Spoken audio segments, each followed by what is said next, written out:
السلام عليكم ورحمة الله وبركاته. احنا اسود الزمالك ودي اخبار الزمالك وانا مانجا ابو شيكا الزملكاوي. بس قبل ما نبدأ يلا بينا نصلي على النبي، ولو عجبتكم الفقرة ادعموا مجهودنا. عاش الزمالك وجمهوره العظيم.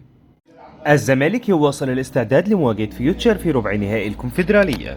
فاز فريق الزمالك لكرة القدم مواليد 2005 على فاركو بنتيجة 3 أهداف مقابل هدفين في المباراة التي جمعتهما مساء أمس الجمعة على مجمع ملاعب الراحل إبراهيم يوسف بمقر القلعة البيضاء ضمن منافسات الجولة السابعة من المرحلة الثانية للمنافسة على بطولة الجمهورية للشباب.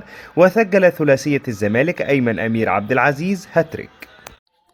فاز فريق الزمالك الأول للكرة الطائرة رجال على نظيره سموحة التي جمعتهما بصالة تحيا مصر بأكتوبر، وجاءت تلك المباراة ضمن مواجهات أولى مباريات الدور نصف النهائي لبطولة الدوري الممتاز، حيث فاز الزمالك على نظيره الموج الأزرق بنتيجة 3-1.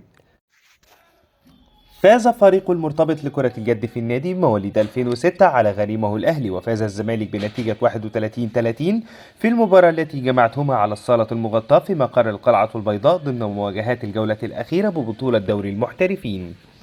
أنهى رجال الأمن استعداداتهم من أجل تأمين لقاء الزمالك وفيوتشر، وشكلت الأطقم الأمنية للمجموعة الإفريقية فرق أمنية من أجل تأمين دخول الجماهير، وطاقم التحكيم وممرات اللاعبين للمباراة المنتظرة بين الزمالك وفيوتشر.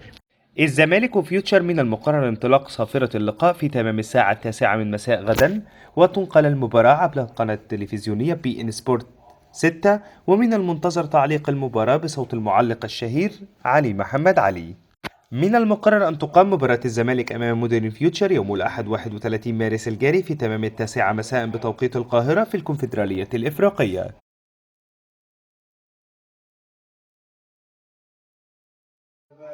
محمود الخواجة نجم الزمالك السابق: يجب على لاعبي الزمالك أن يركزوا في إنهاء الفرص خلال مباراة فيوتشر، وأتمنى أن يقوم جوميز بتثبيت التشكيل في الفترة القادمة. وأضاف: أتمنى مشاركة زيزو في المباراة بعد شفائه من الإصابة، ولدينا وسط ملعب جيد للغاية من خلال دونجا وزياد كمال. حسام باولو نجم الزمالك السابق: الصفقات الجديدة قادرة على تقديم الإضافة للفريق وإسعاد جماهير نادي الزمالك على تحقيق لقب الكونفدرالية هذا الموسم. وتابع: مباراة الزمالك وفيوتشر ستكون جيدة لأن الفريقين لديهم نجوم كبار، وجماهير الزمالك متعطشة لحصد البطولات، وجوميز استفاد من فترة توقف الدوري في التعرف على إمكانيات اللاعبين. مصدر مقرب من زيزو طلب المشاركة في مباراة فيوتشر، ورغم عدم اكتمال جاهزيته بصورة كاملة في ظل الإصابة التي كان يعاني منها، إلا أنه طلب من الجهاز الفني المشاركة مع زملائه في اللقاء. هذا الطلب بسبب إحساسه وشعوره بصعوبة اللقاء وأهمية المباراة، حيث أكد للجهاز الفني أنه يستطيع المشاركة مع زملائه في المباراة. في حديثه لمقربين منه في الساعات الماضية تعليقا على ارتداء تيشيرت محمد صلاح في معسكر منتخب مصر، برر مصطفى شلبي ارتداءه تيشيرت رقم 10 في المعسكر الأخير، وهو التيشيرت الخاص بمحمد صلاح، هذا الأمر الذي سبب ضجة تراها غير مبررة. علق مصطفى شلبي على هذا الأمر مؤكدا أنه لم يختار هذا التيشيرت، وهو طلب ارتداء أي قميص اللاعب يشعر بحالة غضب من هجوم السوشيال ميديا، مؤكدا أنه لا ذنب له في هذا. هو انضم مؤخرا لمعسكر المنتخب والرقم موجود، كان رقم 10، حيث لوائح البطولة ولوائح الاتحاد الدولي فيفا تؤكد على لأن التيشيرتات من 1 حتى رقم 25، وهو ارتدى الرقم دون أي حسابات خاصة به.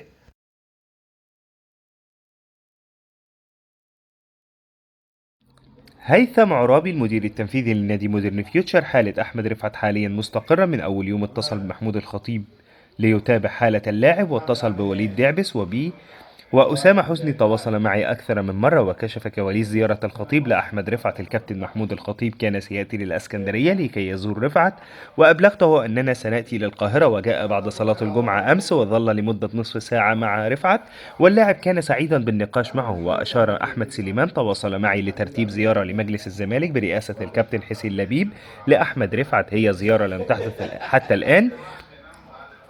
أبلغت الدكتور وليد دعبس وأحمد رفعت نفسه، لكن أهلا وسهلا بهم في أي وقت، وهو أمر بعيد عن التنافس الكروي بين الفريقين. وأوضح الخطيب: قال أحمد رفعت أنه منذ عامين كان سينضم للنادي الأهلي، ونحن كنا مستمتعين بالحوار الذي دار بينهما. هيثم عرابي: مباراة الزمالك صعبة جدا لكي نثق في اللاعبين، والجهاز الفني يقوم بمجهود كبير مع اللاعبين من أجل التحضيرات الخاصة بالمباراة. وبسؤاله هل هناك مكافآت خاصة لتحقيق الفوز أمام الزمالك، هناك لائحة خاصة بالفريق في حالة تحقيق الفوز، واللاعبين تعلم أن الدكتور وليد دعبس رئيس النادي لا يبخل على الفريق في شيء، واختتم الزمالك فريق كبير ومواجهة صعبة، وإن شاء الله نعمل مباراة تليق بفيوتشر.